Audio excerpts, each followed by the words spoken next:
Selamat pagi, hari ini saya akan membuat video pendek sehubungan dengan status saya kemarin yang ada di Facebook. Ini adalah penampakan lokasi kakao saya yang saya bilang pencurinya itu terbilang nekat ya, karena lokasi ini persis di samping gereja. Jadi ini gerejanya, lalu ini rumah-rumah warga ya. Ini rumah kakak sepupu saya juga yang sekarang lagi ada di Kalimantan. Nah, ini penampakan ada gereja di situ. Kemudian di samping gereja inilah tempat kakao saya. Nah, ini saya akan membuat video dan saya akan memperlihatkan ke kita bekas-bekas tempat pencurian kemarin ya. Ini saya bilang pencurian nekat karena kalau kita perhatikan jarak dari sini, dari rumah-rumah, dari gereja tadi, dari gereja ini sampai ke sini, ini pohonnya juga diambil buahnya. Ini hanya berkisar berapa ini ya, sekitar 10 atau kurang lebih 10 meter. Nah, sini kemarin saya pastikan betul ini coklat ada. Ini saya kasih lihat ya. Jadi pencurinya ambil itu tidak menggunakan parang atau gunting, tapi dia diputar. Ini dia bekasnya. Ini. Jadi ini di coklatnya diambil bukan menggunakan parang atau gunting, tapi ini diputar di pohon kakao yang ini. Nanti saya perlihatkan bekas-bekas yang lain di mana pencurinya mengumpul lalu membelah coklat itu.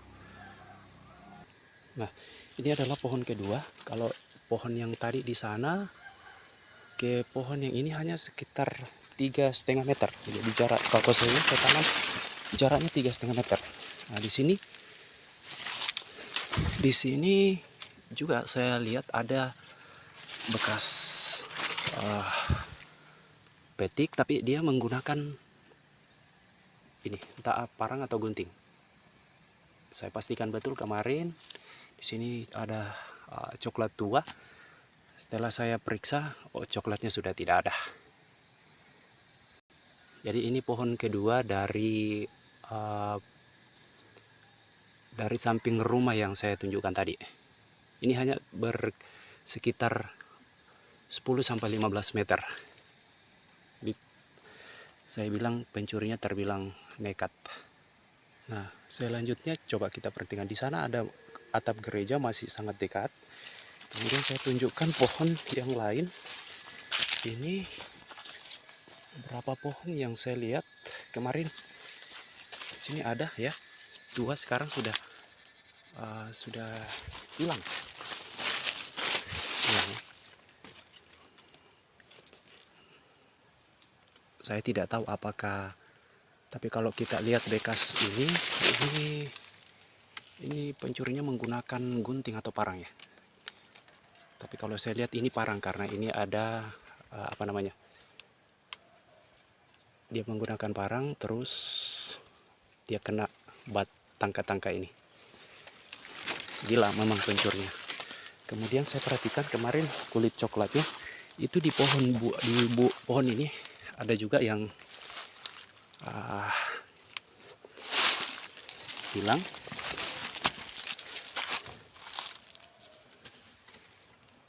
Ini kemudian selanjutnya pohon-pohon yang ada di sekitar ini semua kemarin saya lihat ada. Kemudian kita ke bawah, nanti saya kasih lihat di mana pencurinya itu sepertinya dia kumpul dulu. Jadi ini bekas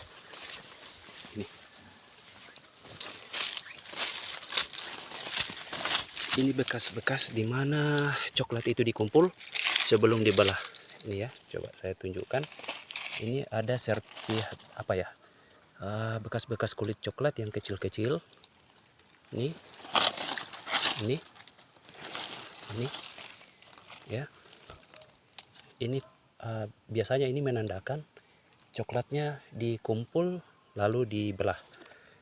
Nah, ini bekas-bekasnya. Gila memang. Kemudian tadi saya jalan-jalan ke sini. Ternyata teman-teman, di pohon ini juga ada, mana tadi ya? Saya lihat ini bekas putaran. Ini bukan lagi, ini bukan pisau atau gunting, tapi ini diputar. Jadi dia ambil coklatnya itu dengan cara diputar, lalu kemudian itu dibelah di tempat ini juga. Nah ini teman-teman, coklat ini masih terbilang muda ya. Ini kalau saya perhatikan mungkin sekitar 2 atau 3 hari ya. Lalu ini karena dia masih mentah, biji-biji masih ada yang sisa. Kemarin juga saya biji-biji yang lain itu di kulit-kulit yang lain yang saya kumpulkan dari sini semua. Jadi tadi di tempat kumpulnya itu dia hambur semua. Dan ini penampakan kakao saya yang belum berbuah, tapi semua kulit-kulit coklat itu berhamburan di sekitar sini. Sini berhamburan sekitar sini itu sampai di sana. Di sana ada pohon aren. Itu kulit-kulit coklatnya berhamburan. Jadi saya kumpulnya satu-satu. Saya kumpul, lalu saya kemarin saya lihatkan ke Pak Kepala Dusun. Di pohon ini, kalau saya tidak salah, di sini ada keluar tapi dia masih mentah. Di pohon yang ini, kemungkinan diambilnya menggunakan parang. Ini kalian lupa, bukan ya? Kemudian di sini juga ada keluar. Kemudian pohon yang ini. Kemudian di sebelah sini juga ada yang hilang. Saya kemarin perhatikan pencurinya mengambilnya dengan cara diputar. Di mana kemarin saya lihat di sini. Jadi enak pencurinya karena ini agak lokasi kakao saya ini terbilang miring, jadi bebas dia sembunyi-sembunyi. Ini teman-teman. Kemudian saya tunjukkan mana mereka membuang kulit-kulit itu, kulit-kulit yang tadi seperti yang saya tunjukkan itu dihamburnya di sekitaran ini. Mungkin dipikirnya ini tidak akan kelihatan karena rumputnya sudah mulai tumbuh. Akhirnya dihambur di sekitar sini. Ini kakao saya yang belum berbuah, masih dalam pertumbuhan. Gila memang pencurinya teman-teman. Coba saya di sini itu, di sana masih atap gereja masih kelihatan. Jadi memang dekat sekali. Kalau ini kita ukur mungkin sekitar 30 meter di atas, di sekitar pekarangan gereja itu ke tempat saya yang sekarang. Gila memang pencurinya. Jadi mohon teman-teman yang punya lokasi coklat di rantai Kaluak supaya lebih waspada. Kita upayakan setiap hari ya, setidaknya kita ada berkunjung ke kebun kita. Oke teman-teman, saya tunjukkan ini menegaskan bahwa apa yang saya status saya di Facebook kemarin itu bukan bukan candaan, tapi itu betul-betul terjadi di kebun saya. Ini bayangkan kalau dia dari sini ke tempat yang tadi saya tunjukkan, dia kumpul di sana, ini sekitar berapa meter ini? Ada 10 sampai 15 meter di lokasi yang kakao yang belum berbuah ini. Disinilah saya kumpulkan bekas-bekas kulit coklat itu, saya kumpulkan, dan tidak semuanya saya dapat. Ini kemungkinan masih ada, tapi karena rumputnya sudah mulai tumbuh, jadi nggak susah ke apa namanya, itu tidak timbul lagi.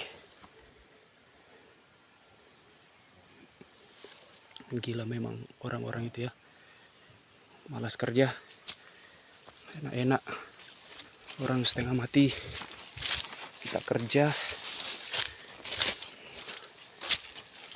Ini perawatannya luar biasa, bukan main-main ya. Kita pupuk, kita semprot, kita apalah semuanya. Nah ini teman-teman, gila memang pencuri-pencuri itu. Jadi saya pastikan pencurinya itu orang-orang yang berpengalaman ya, karena ini biasanya coklat muda seperti ini kan untuk memudahkan dia nanti mencungkil bijinya, itu dipotong di kedua ujungnya. Ini saya tunjukkan yang ini dia potong, lalu dia belah seperti ini. Kulit-kulit yang lain itu banyak, kemarin saya kumpulkan ke dalam karung, saya serahkan sebagai bukti ke Bapak Kepala Dusun untuk nanti disampaikan ke masyarakat yang ada di Rantai Kalua ini. Jadi saya tidak bilang ya, saya tidak memastikan bahwa pelakunya orang masyarakat di sini, tapi setidaknya bagian dari tanggung jawab pemerintah untuk menyampaikan kepada masyarakat supaya setidaknya bisa menahan diri ketika ingin masuk ke kebun orang. Jadi sangat disayangkan teman-teman. Saya agak kecewa dengan kejadian itu. Mudah-mudahan ini tidak terulang ya. Kalau nanti sampai ketahuan, wah parah. Nanti kalau pelakunya tidak masuk penjara ya siap-siap saja saya viralkan. Itu ya teman-teman ya. Terima kasih. Selamat pagi. Salam sejahtera untuk kita semua.